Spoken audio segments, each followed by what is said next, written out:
Hello and welcome. It's Alexis, little boy, and we're doing interviews. What are they called again? The Collaboration Collective Interview Series. It's a bit of a mouthful. Yeah. And here I've got Rebecca French joining me from Rebecca Louise French. And we are talking business, babies, and all sorts of parts of life. So welcome, honey. Thank you. It's good to be here.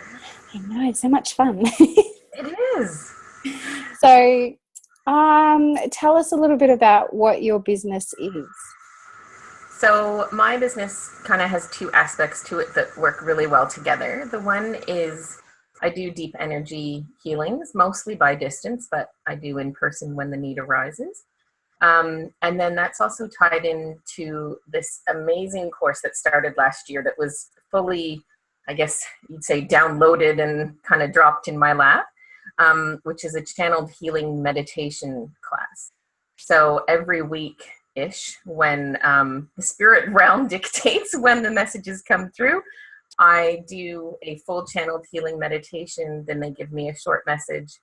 And we run a Facebook group alongside that, and it's just been amazing, the changes that we've all been through in the year together. So our first year, our pilot course is now up to week 42. And that alongside the energy healings has just, yeah, it seems cliche to say, but it's been life-changing for myself as well as everyone in it. So it's been fun. It's very different from being a high school teacher. So, yeah. Because your background was in teaching and, dealing with all those lovely adolescents. Yes. Adolescents.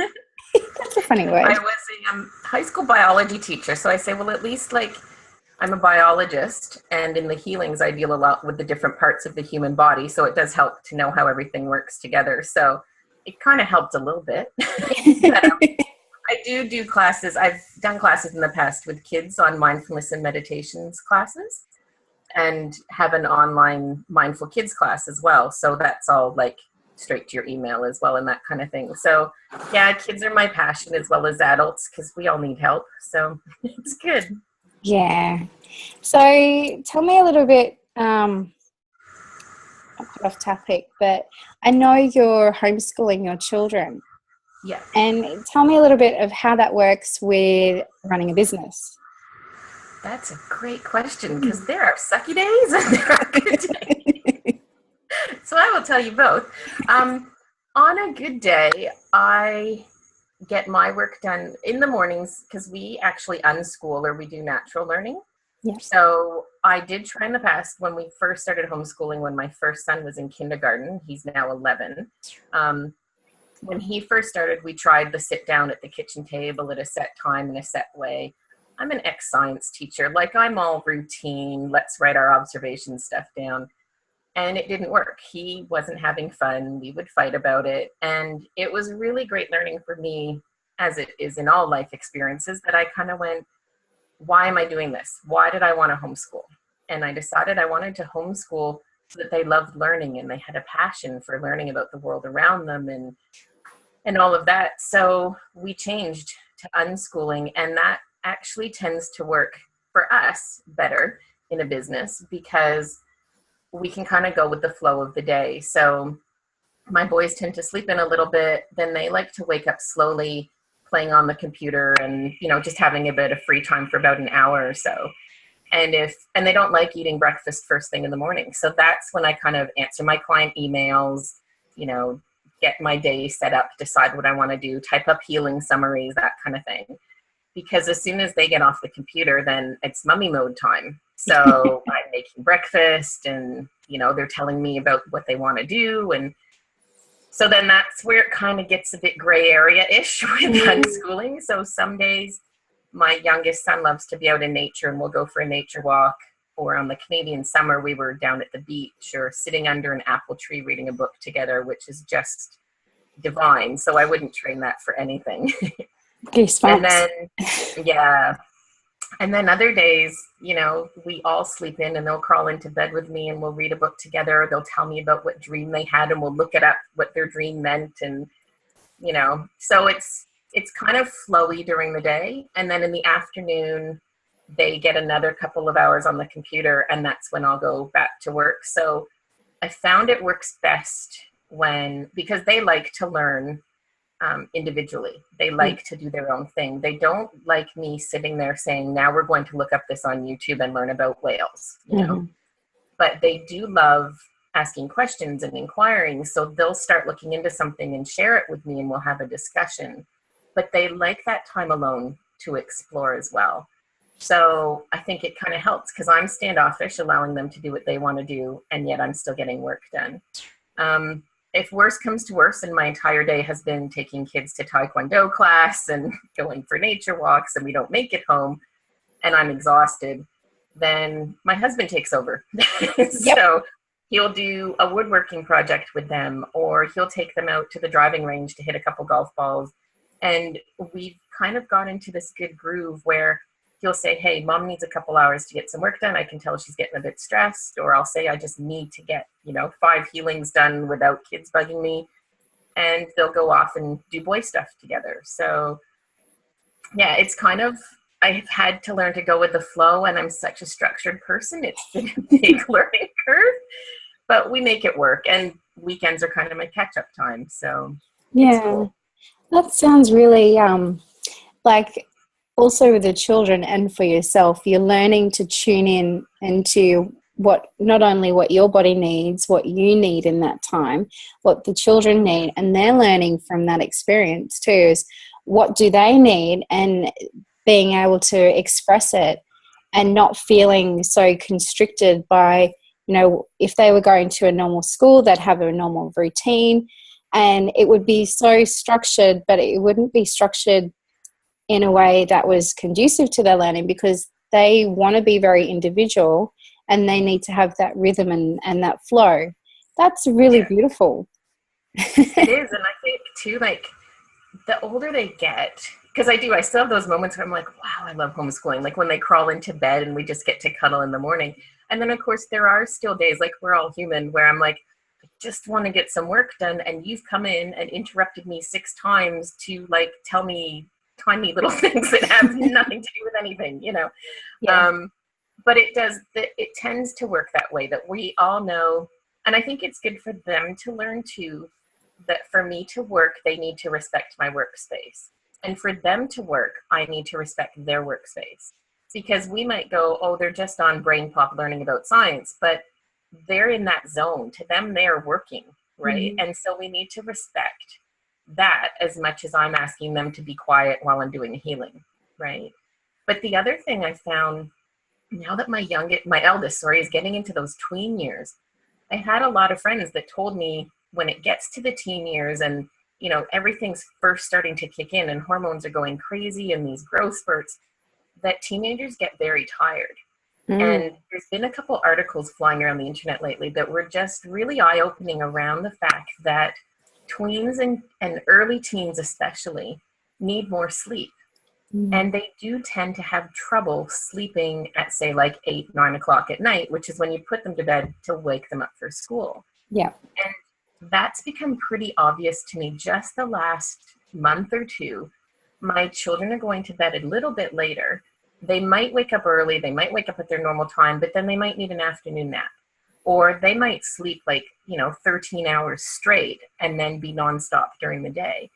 And I thought, how good is it that we're actually able to honor their body rhythms and let them sleep when they need to sleep, within reason, because if they have a class, we go to the class. But the flow has worked out well, that when they need extra sleep, they get it. And when they don't feel like sleeping and I need to go to bed, they know they're allowed to read in their rooms with a light on as long as they don't bug each other. So the flow is nice most of the time. Oh, that's beautiful. That's an interesting, because you can see how that flows throughout, not only like with your life with your children and your business, it kind of all flows together. Yeah. So when do you get time out though? Is that just when your husband comes and does like woodworking and that with them?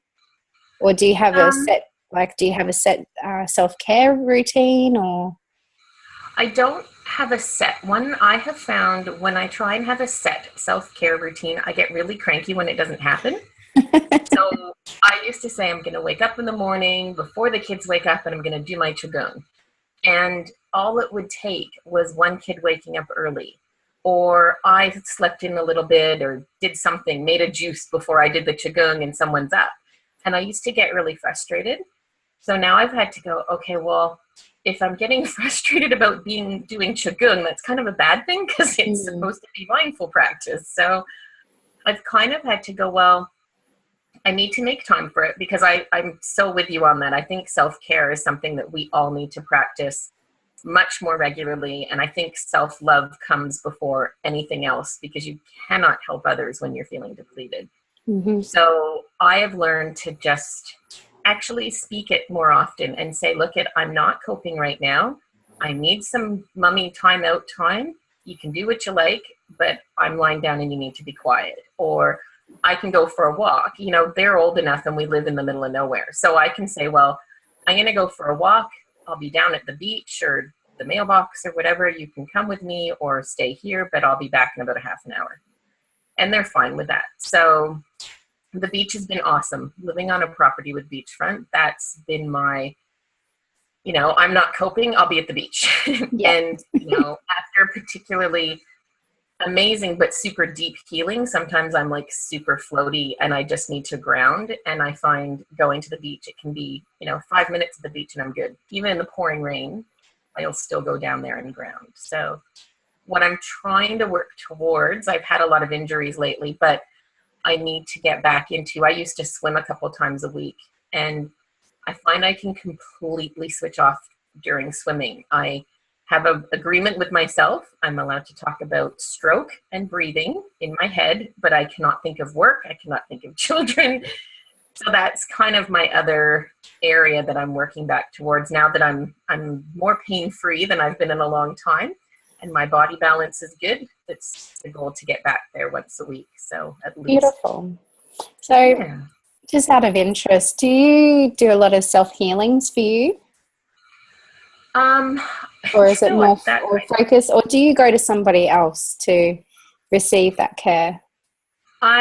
This is one of those funny things because I have all these people that come to me for healings, and yet this is a big confession here, so don't hold this against me. There is this tiny little part of me that still doesn't believe I can heal myself.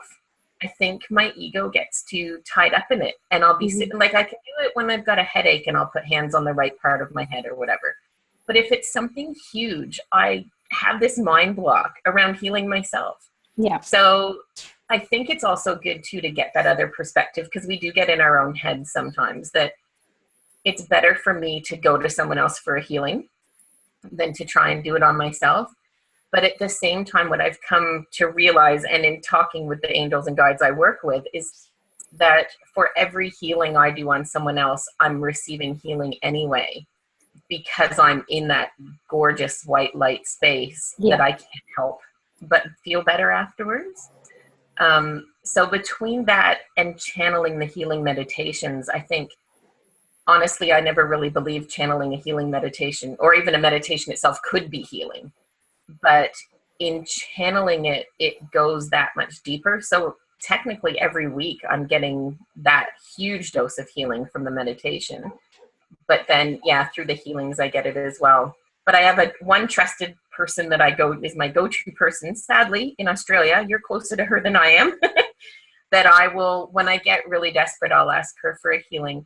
And 9 times out of 10, she's in her own space of where she's going through stuff when I'm going through stuff. And by the time she gets back to me, it's already passed and I don't need it.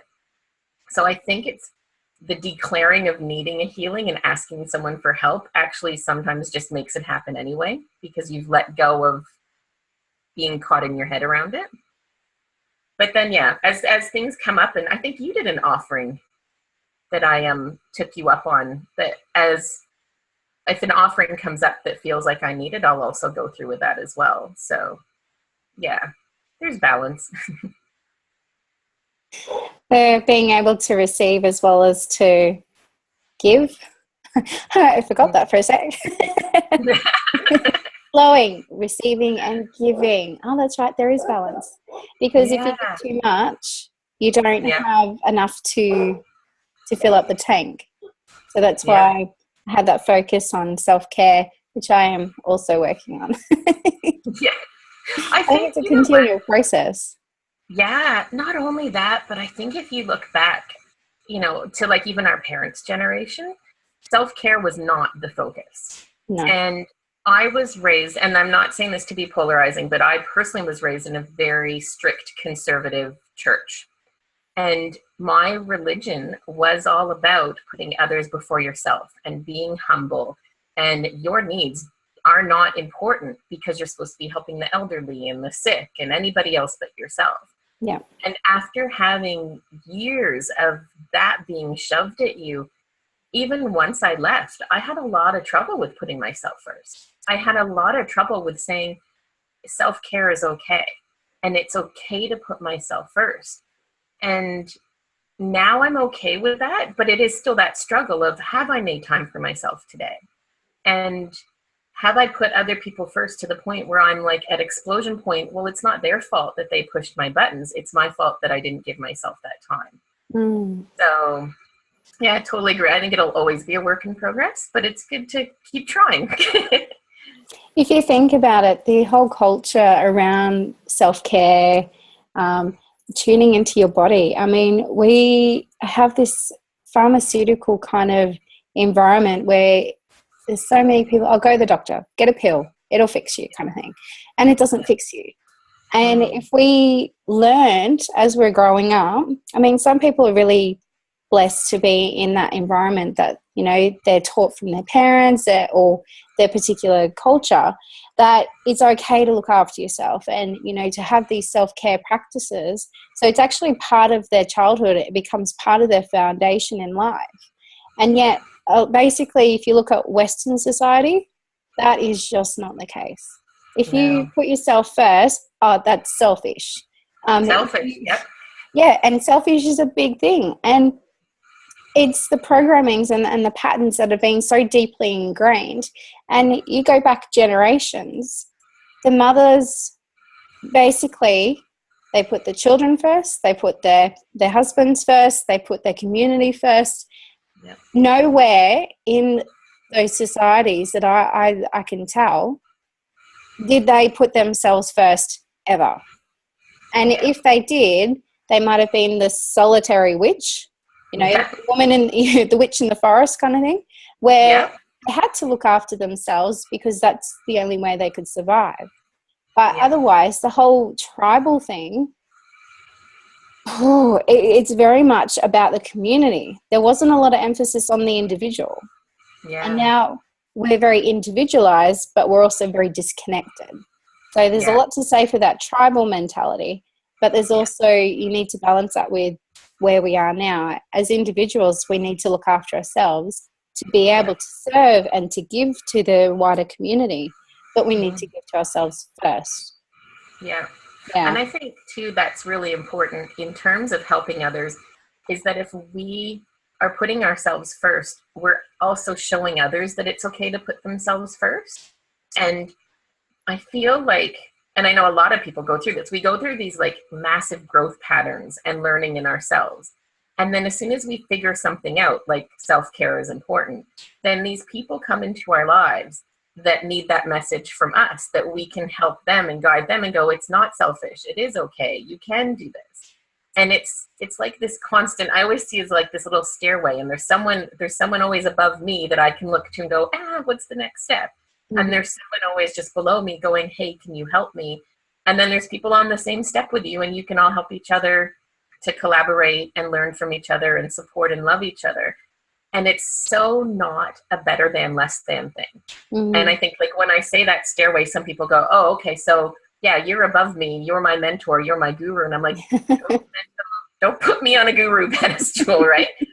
That is, I don't want to be there. You're not putting me there. Because for some of them, it's like, I went through the learning last week, and then you asked me for help this week. That doesn't make me a guru. That just means I went through it, and now I'm able to help you, right? So I think if society as a whole could let go of the better than, less than, higher than, below, Yeah. all of that, and just realize we're all where we're meant to be. We all have something to offer, and we can all help each other, and we can all be helped. And that is, for me, I think the last year or two is where I found myself and going, that's where I want to be. I want to be able to help people and not go, I'm helping you because I'm awesome. It's, I'm helping you because I went through that a little while ago. This is what I learned. If that's going to help you, great. If it's not, let's find the path that works for you. But if I'm not sure about it, I'm going to ask someone else who I think might give me the answer, Yeah. because I'm just as human as everybody else. And I think people forget that, particularly when you're working with spirituality. There tends to be this old thought pattern that used to be around, like, you've got to go to India and talk to Yeah. a Buddhist, or go somewhere else and talk to a shaman. And I'm not discrediting that, because there's some amazing shamans out there, but we all have something to offer. And by always turning to someone else, you're not trusting your intuition within. And I think I did that first, being part of a super conservative church. I left there, and then I joined a meditation group that told you how to live your life and what you should do and how you should do that. And the girl who led it, the woman who led it, had done this for years, and she knew better than all of us. And it was this greater than, less than thing again. And I thought, no, like, one more step, come on back. You can do it. And the next step was, we all have something to offer. Mm-hmm. And I don't need someone that thinks they know everything telling me because I know nothing, because no one knows everything. And if you're open to learning every single day, you're going to learn something new every single day. And I love that. I learned from my kids last week because they wanted to research something that had never been a passion of mine. So, and I'm happy to say that to them. I learned something today from you. Just because you're 11 doesn't mean I can't learn from you. So, yeah, it's very cool to go that way. Beautiful. Yeah. Oh, so the theme is collaboration and self-care. Yeah. Definitely. Time. So if we can have a little bit more of that in the world, it could be a brighter place. Although it's pretty bright. It is. I think there's change in the air, and I think more people are realizing that collaboration makes a lot more sense than trying to knock down everybody else off the ladder so you can climb it. I don't think there's a ladder. I think we just need to work together. Do you think that's like the competition kind of energy? I believe that competition has its place, but when it is all about, who's winning and everyone else is losing, it just doesn't feel right. Like, it feels very like exclusive. Like, you're not including. And I know there is some people are like, oh, everyone gets a trophy because, you're trying to include everyone. That's not kind of what I want to be more about. Okay, well, this person did their best, and everyone's done their best, but because they've done their best, they win the trophy. But it's kind of hard with children, because that's what I'm referencing it to. With children, they think because they haven't won, they're a loser. There is still that mentality. It isn't about, okay, just do your best. You've done your best. Good on you, kind of. It's very much that, okay, you didn't win. Oh, well. There's no kind of celebrating either side. Like, you celebrate the winners, but we don't celebrate the other side of it, because if you haven't got to first place, it means that you've got, you've got more to strive for, or to have a goal to motivate you. Does that make sense? Yeah. And I think I was talking actually to my 11-year-old last week about that, in terms of he just started Taekwondo a few months ago. And now martial arts is really regimented, and it's all about respect and listen to the teacher. And, we do practice gentle parenting here. So I don't go, well, I'm the ruler of the entire universe, do everything I say because I said so most of the time. I'm still learning. But I wasn't sure how he'd go with that kind of environment. But then we were talking about how it works in terms of getting the different levels of belts, because they were doing belt testing at the end of it. And because he was a beginner, he didn't even have a belt and he just got to go and watch it. But I said, you know, that's the cool thing about Taekwondo and most martial arts actually, is that it's not about comparing yourself to the other people in the room. It's not about, am I better than the guy next to me? Did I do the right thing? It's my personal best. You're not competing against the rest of the room. You're competing against yourself and where you were, say, 6 months ago. And so I said, you know, at the end of the next course you're doing, so he's moved from intro to juniors, at the end of juniors, you can do your belt test and say, well, I think I can try out for the green or the yellow or whatever. I don't know the levels, but all you're doing is showing what you are capable of. And the other people who've been there longer or might be more athletic might be a higher belt, and it doesn't matter. Because you can take 10 years to get all the belts, or you can take 10 months to get all the belts, and it doesn't matter. So I think that like we can convey that to adult life as well, is that if I look at myself and go, I've not changed at all in an entire year, have I learned anything? Have I done anything to better myself, to better the earth? Well, if I haven't done that in a year, what was I doing, right? And a rest year is cool too. I'm not dissing rest because I think I've pretty much had a rest year. But after that, like it's about what's my personal best. And my personal best is to do better than I did before. And that's it. Not in a pressure sort of way, but just in a life is always about growth. And if we're not growing and changing, then we're staying still, and that's kind of boring. So change is good. Change is very good. Yeah. All right, we might wrap up there, but it's been an absolute pleasure, darling, to speak with you. And yeah, we probably talked for quite a lot longer, but it's all good. So I just want to say thank you for coming on, and thank you everyone for watching. You were watching Rebecca French and Alexis Little Boy. So thank you for having me. Bye. Bye.